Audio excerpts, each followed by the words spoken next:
Why don't you go from the sun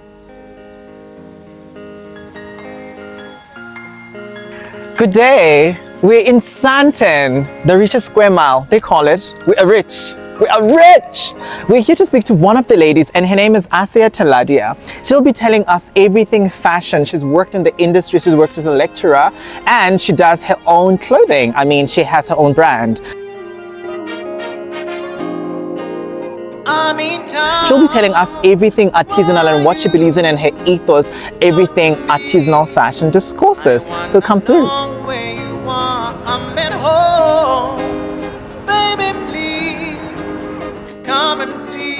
Welcome everyone, and this is Artisanal Fashion Discourses with me, Beyobo Jodorry, yet again. Today I have the beautiful lady, and her name is Aasiya Teladia. She'll be taking us through everything fashion and her journey in fashion and design. Hi ma'am. Hi. How are you? I'm very well, thanks. And you, Jodorry? I'm also fine. That's good. Always nice to be with you and talk fashion with you and just get the know-how into things. Yeah, thank you so much. Thank you so much. I really am very grateful that you took your time to sit and chat with us about fashion. And before we go anywhere, I would like people to actually get to know who you are. When they say Aasiya, who exactly are you? I'm me. I'm somebody that is an introvert and extrovert at the same time. I am somebody that loves to create, somebody that loves family, and somebody that looks out and sees the world in color more than just black and white. It's just somebody that, I don't know, it's as much as it is a simple question, it never seems to be simple to go who you really are, because there's multifacets to you. I know. You know, you, like you always go, a mother's hug. There's the mother side to you, there's the creative side to you, there's the business side to you, there's the ambitious side to you. So there's a little bit of all of that in the whole package. In the whole package. Yeah. And you are a fashion designer. I am a fashion designer. I design and make clothing at home. Yes. I teach. I create. I work in the industry. I may not work directly with design, but I work on the background of what that is. Because people just think that fashion design is making pretty pictures and there we go. Yes. It's not about making pretty pictures. It's being able to do the whole thing, encompassing the whole thing. And design literally is, yes, making the nice picture, but then it's finding the perfect fabric. Making the perfect pattern, making sure that it fits to whoever you're making it for. And design isn't only about making garments for individuals. But if I may ask, why do people think fashion is about making beautiful pictures like you mentioned? Why do people only see or perceive fashion design as red carpet, as the final stage of seeing the garment, instead of perceiving it as an actual profession where there's a whole season dedicated to the make of clothing? I think it's more to do with the fact that the perception that the Hollywoods and Bollywoods and all of that have created about it, that it is all about a specific individual wearing a garment, and that's it. You could have the go-go out there with a stunning little pleated skirt, and just to bring that into context, I mean, when I see pleated skirts and sneakers or tackies, I think of go-go's, because if you think about it, who started that trend? Go-go's. Yes. Not the little poppy down the road or the little A-listed Hollywood star that now decided, oh, it was comfortable to walk out in my sneakers and a pleated skirt. Yeah. You know? I see. So fashion, I think it's just the perceptions that people have created about it. It's all over. It's just not within a specific sphere of A-listed people. And I think it's that's what where that whole perception that fashion is only seen on the red carpet. It isn't. It's everywhere. I concur. I've worked with you And it is a privilege to have worked with you and seen how you work, how you conduct your pieces and your client work. And I've seen there's a level of passion that you don't just find anywhere, you know? Because I'm also very passionate about the making of clothing. Yes. And I can actually see when you engage with your garments, with each and every piece for your client, it's a proud moment for you because you've dedicated your blood, sweat, and tears into that particular piece. Yes. Where does this passion come from? I think it comes from the people itself. Because when somebody comes to you, they're trusting you to make them feel fabulous. But for you to be able to make them feel fabulous, you need to understand who they are. And once you get a little bit of a sense of who they are, then you suddenly put all of this passion into bringing out that better side of them. You know, like people say, look at my right side, that's the better side. Or look at my left side, that's the better side. But there's a whole package. And sometimes there's a little bit of a hidden thing. And once you get to know your client, you go, oh, you like color. Oh, you like structure and line. And then you take all of those and you put it into this person's garment. And a lot of the time, once you do that, the garment, it may be the simplest shift dress, but because it was made to structure around their personality, their body, it just becomes an individual thing. And it's all about being individual. So when you are making individual garments, yes, it's all about the individual. But when you're making for the bigger picture or mass bulk orders, it's trying to get the essence of who you're making for, the country you're making for, the place you're making for, so that you actually get a sense of it. You know, I understand. I see. I think that's very profound to say that people themselves, they're the one who... But when you started fashion, there were no people who asked you for orders and stuff. Why did you start? I mean, you went to Wits Tech? I went to Wits Tech.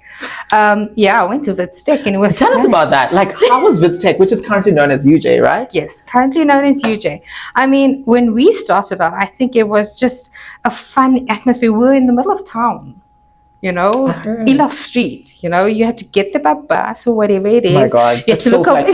It feels like New York already. Yeah. You know, walking with your bags and your little garments, and you felt like, I go to fashion school, you know, kind of thingy. And I think that was just the hype about it, the atmosphere that was created. You were in a space that had creatives that were allowed to be intermingling with each other. You had people that looked like punks. You had people that looked like, you know, they came in a suit every day or whatever it is. But individual styles were seen. You could see where the characters were coming from, what their makeup was. And I think that was the fun bit about UJ. And then we had the hotel industry in the same space. You know? Which street was it on? Elof Street. We were the Elof Street campus. Which side? By Gandhi Square? No. We were close to the train station. Okay. It was on that end, right on the end. So we were right on the end of central town. I can't imagine a university being there right now. You can't. But can I tell you what was the nicest thing about it? We had stairs that went up into the building. And if you sat on the stairs and you just looked at people moving by, you saw a multifaceted of people that were going by. You saw the workers going by. You saw the vendors that were selling their little wares on the side of the street going by. You saw the bank workers going by. You saw corporates that had buildings and spaces. So just sitting on the stairs of Elof Street, you could actually get a sense of fashion and movement that was happening. And I think that is the nice thing, being in a space that allows for that. So, but I mean, I've worked at London House, which is in Loveday Street, not far from Gandhi Square. And every day, every time going to work, looking at people, you know, different kind of people from the ghetto side to the better banking city side, it's so inspirational to me. And even this day, I'm like, Jodorry Fashion House has to be in the CBD of Johannesburg, because I am highly, like you mentioned, I'm highly inspired by the movement. And when I see just people of different origins and backgrounds. I mean, you could have the exact same white shirt being worn by one individual that has started completely different, or with a jean and a waistcoat, and you've got the corporate with his suit, exact same shirt. But just the way they've styled it and put it together and accessorized it, it looks completely different. That's fashion. And that's fashion. Yeah. It could be a shirt bought at a 20 Rand store, or it could be a shirt bought from a Hugo Boss. But just how they put it together make the difference. And sometimes you can't even tell the difference just from the styling. And it's individual. Are you from a background of designers? Like, is there anyone at home who's practicing what you do? So my mama was a seamstress. Oh. You know, she learned, you know, I always tell people, my mom could make a corset that fit you perfectly. She did not study design. She did not go to a formal school. One of the aunties in the community had learned how to do patterns and learned a little bit of sewing. And, you know, in them days, she was like, come, you can learn to make your own clothes, because then it was cheaper. So she taught them how to do patterns and how to do a bit of all of that. And my mom took an interest. And so she started doing it. But she turned it into her thing.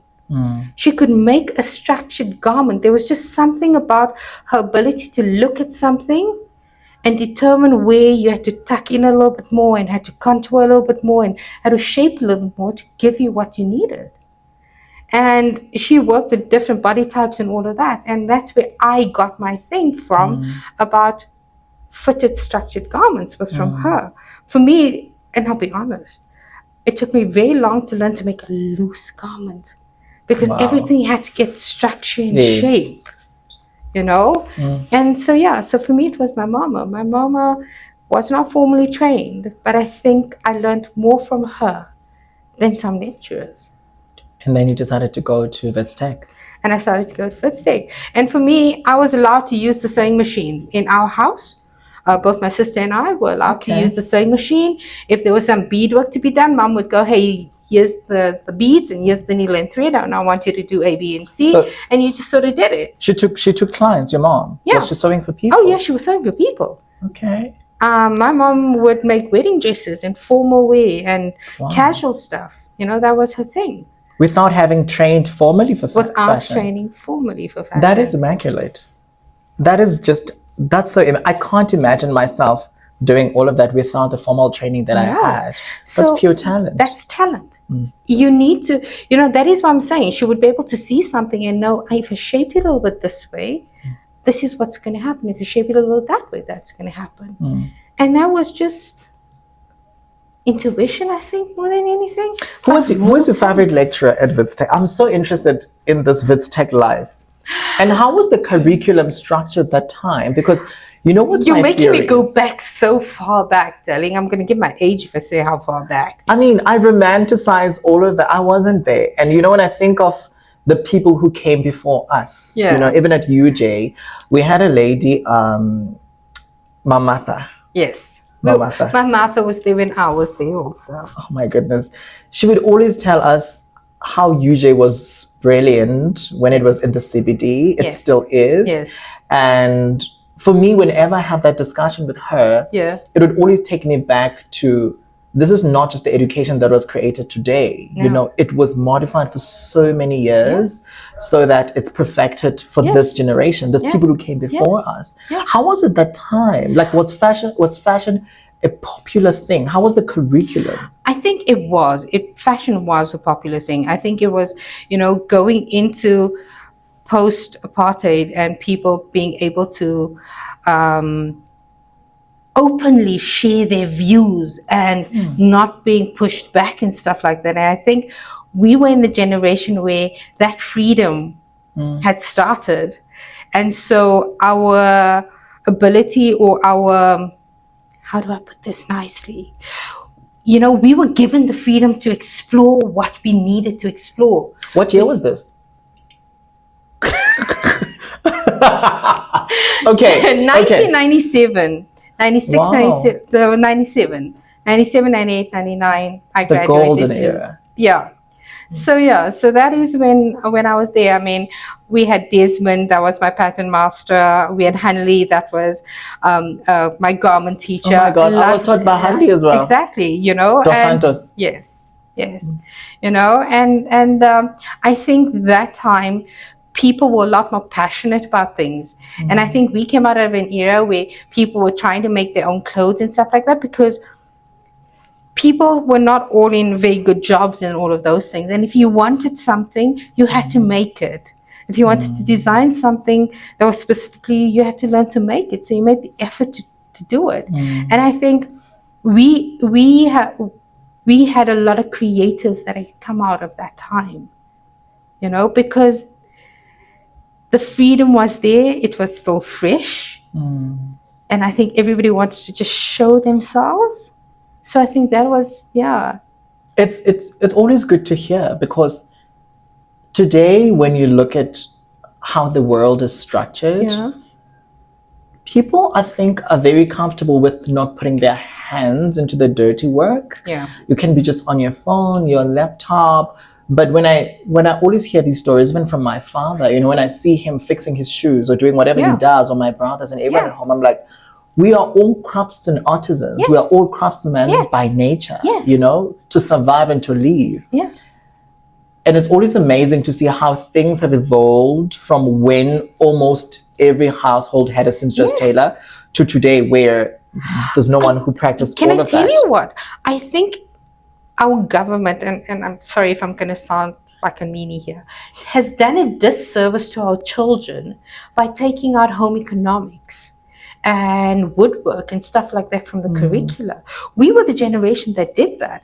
I mean, the first half of when we were in school, the first half of standard 6 and 7, which is, I think, grade 8 and 9 now, you did home economics, where you cooked. Even if it was a basic learning how to make a scrambled egg or whatever else it is, you learned to cook. And the second half of the year, you made a skirt. And you learn how to do a hem and how to put your button on. So you got that skill. Whether if you're in woodwork, you made, I think it was a little book thingy rack that you made. But you learned to work with your hands. You were given the possibility of exploration to see whether you've got that creative side in you. And now that they've taken that out, I think it's done a disservice to our kids, because they don't know how to work with their hands. They just think it's all about books and reading, and I can just give it to somebody else to do. I agree. You know, but you need to know what that skill is to appreciate it, to acknowledge the fact that it didn't just take a moment to put a collar in. There was thought behind it. How was it going to fall? What was I going to do if I put this type of fusing in? You know, how is the structure going to be like? If I use this fabrication, what is the structure going to look like? And now they don't think about all of those things because they haven't had the exposure to it, you know? And I think that's the disservice. And I think that is where I think part of the issues are also coming out, where the generation now that is coming out like the design element of things. They love it. Yes, it's brilliant. The storytelling, the design, the drawing, the styling. Yes, but then how to make it? Then they fall short. And I think that is the bit that is missing. Do you think a good designer must be a good artisan craftsman, patterner? Yes. Why is that? Why do you believe so? Because if I design something, I need to know already as I'm designing it, how am I going to make this? What pattern am I going to use? What block am I going to have to create? If I want that garment to fit in a specific way, how am I going to have to handle the fabric? Am I going to have to cut it on a bias? Or am I going to have to do it on a 30-degree bias because I want it to fall in a specific way? You need to understand all of those things when you're creating. Yes, you draw a nice picture. But if you can't make it, what's the use of that picture? So you have to have your pattern skills. You have to have your sewing skills. And apart from that, once you take those elements to the next level, and that's going out into the world or going out to a CMT, or even if it's just somebody that makes garments for you and they tell you, you know what, it's going to take you 4 hours to do this color, and you're going, oh, okay. If you don't know that it actually takes 20 minutes, you're paying for 4 hours. So basically, you need to master it before you employ someone to make it for you, or to manage a professional in that particular field. You need to know every aspect about your business. How do I make it? What time does it take? What fabrics am I using? What am I putting into that garment? Because every little bit costs money. Time is money. You're wasting. If you don't understand it, you're going to go back and forth. And by the end of it, you don't end up with the garment looking the way you want to. So you need to understand all of the elements that go into making something to be able to create your image or the picture that you envisioned. Do you ever get to a point where you're like, I'm good at everything. I know how to tailor, I know how to sew, I know how to make patterns. How long does it take for someone to at least to learn enough to start a professional brand? I think you need at least 3 or 4 years experience just understanding how the businesses work, and then another 3 or 4 to understand what you are making before I can say you're going to actually be solidified in what you're actually being able to do. So if you want to be in ready to wear, it's advisable to work for a brand that produces it, so that you can actually start understanding what goes into the making of it. How do they look at fabrics? What are your ready to wear fabrics? How does the seasons change? And how does that impact on the fabrics that we're using? How does that impact on the colors, the trims, all of those things, So for me, I think you need to go into the area that you're wanting to go and explore further. Go and learn about it in established spaces, just so that you can get the sense of how does it work, what elements do they look at. Because fabrics are evolving all the time, constructions are evolving all the time, machinery is evolving all the time. What I know today, in a year's time, may be obsolete because they've got a machine that's doing it. So true. Yeah. So you need to be kept updated and to understand how does that movement happen. And that just makes you a better designer, better planner, better marketing manager, any of those things, because now you understand how the process is working. It may not be exactly the same from one season to another, but the basis or the element is the same. The foundation is the same. So you can literally then take it and implement it to get what you need out of it. Do you think South Africa has enough fashion houses and businesses and brands to provide this preparatory skill for graduates and for young designers and for people who want to learn the skill the way you just mentioned?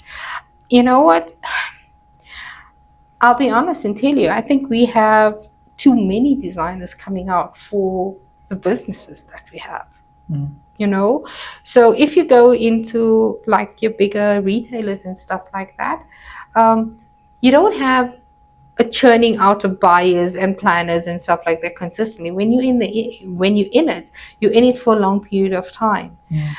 So when it comes to like your bigger brands that are out there, your retailers and stuff like that, when you get into it, it does take a long while to sort of get to the level that you think you need to be in 3 years' time, because there is already established people in those businesses. Okay, I think when it comes to our independent fashion brands and stuff like that, like our Davids and all of them, I think some of them are doing phenomenal work in allowing for the younger students to go in and do internships and stuff like that in that spaces. But I don't think we have enough of it in our space. And even if it is, I think sometimes, like I said, I think we've got so many students that need to get into these spaces, and not all of them can take as many as we would like. Do you think fashion schools and universities and colleges in South Africa prioritize fashion design, rather than breaking it down into components to train people who are really designers, to train people who are really buyers, who are going to the buying field, to train people who will run ateliers and studios as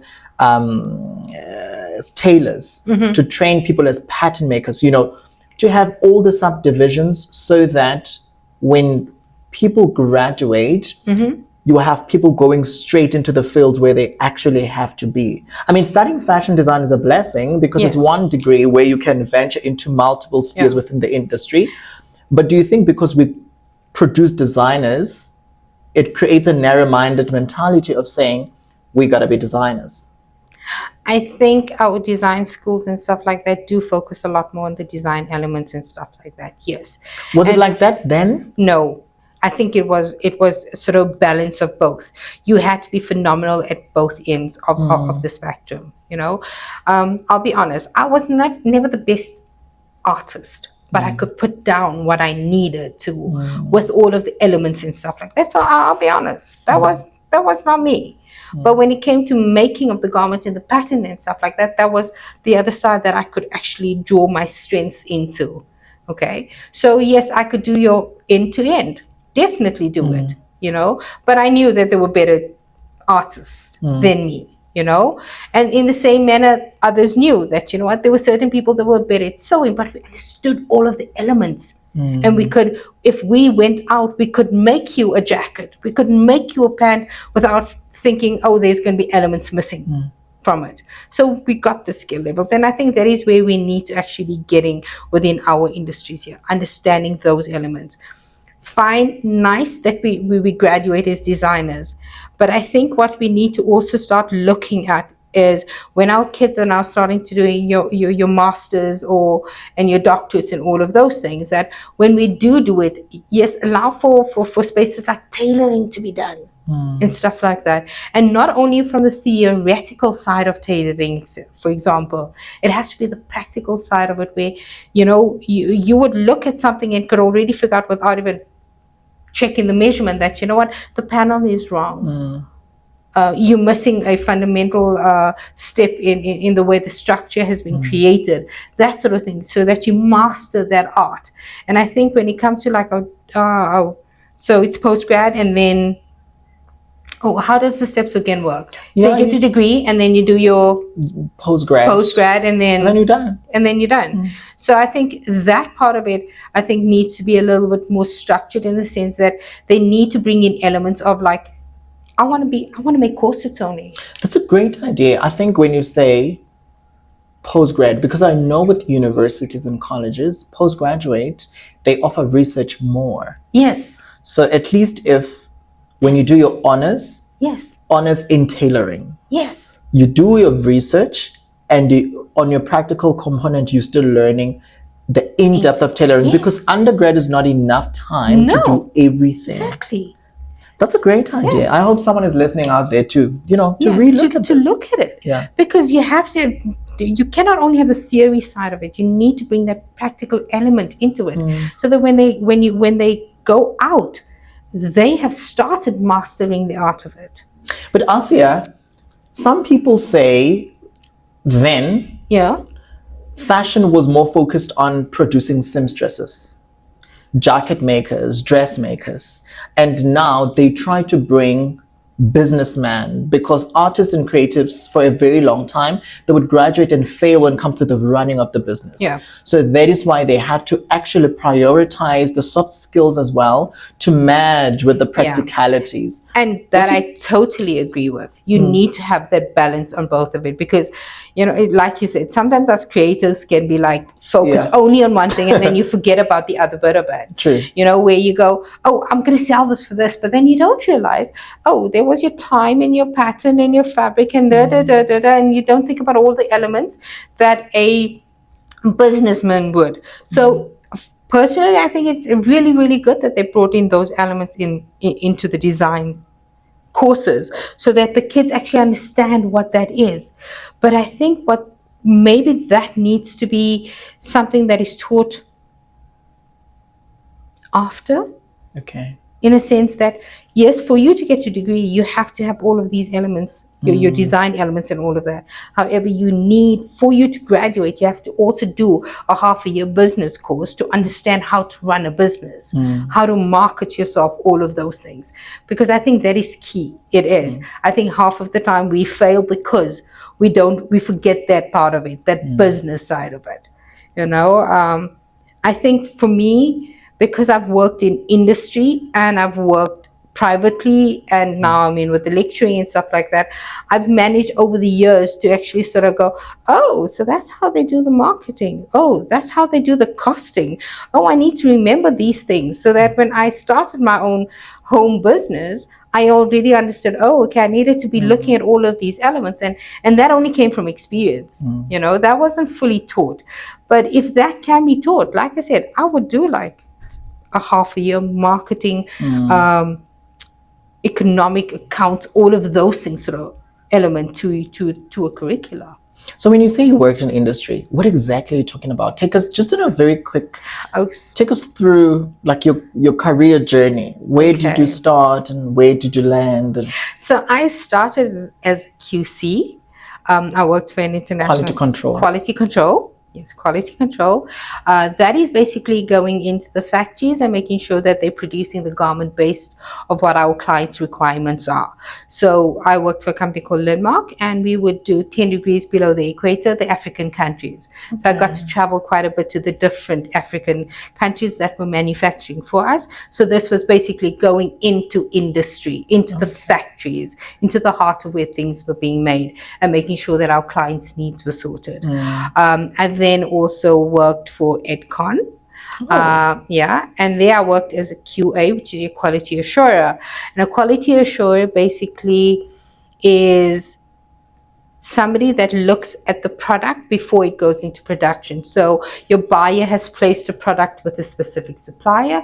That supplier then makes the garment based off the measurement specifications that is requirement for that business. And they then send the garment off to the quality assurer, who then looks at it with the buyer, and if there's fit issues that need to be fixed, construction issues that need to be fixed, then they will look at the garment and then send out a report to the supplier going, you know what, the garment looks too small, please make it bigger here. Your armhole is not constructed correctly, you need to shape it like this. So you would then tell them how to correct the garment. So basically that is you looking at the first sample. Yes. Okay. And then from that first sample, and then that sample then would go back to the supplier. They would have to make changes, fix it, whatever. If it's minor, they can go into production if you know them. If it's something major, they have to send you a new sample so that you see that they made all of your fixes up and your corrections. And then post-production, post-mass production, do you still quality assure? Do you still check it, or you're done? Your job is done? So that part of the quality assure is that's done. Now you've approved the fabric, you've approved the sample that needs to go into production. So the post-production, that is where your QCs come in, your quality controllers. From the supplier or from? So depending on where it is, again, how the business is structured. Sometimes your business has got capacity. So when I started out my business, we were doing post-production, so pre-production, inline and final inspections. So that is now, the QC had already approved the sample, send it through to the supplier, everything's there. They send you a little file with all of your information about constructions and fabric and trims and what the stitch length must be and what buttons are going on and all of that information, measurement charts, all of that in a nice little file that you have now as your little Bible that's going to now look at production. And like with the pre-production, you would go in and go, okay, guys, you're starting production next week. Let's have a little sit down and go, do you have all the fabrics? Yes, we do. Do you have the fabric test report that says it's approved? Yes, we do. Or no, we don't. Okay, when are you getting it by? Because if you cut your fabric and that's not approved, then we may have a problem. You know, so you double check on everything, make sure all the elements are in, so that when they go into production, everything is there and you don't have any delays. You know, so you literally do that. And then from there, where did you go? So then from there, from Edcon, I had a little bit of a stint where I decided I needed to travel a little bit more. So I left Edcon.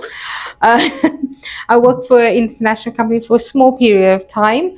But that was just like a little bit of a wee break. And then I went to Polo, South Africa. And I worked for Polo, South Africa there as the menswear QC.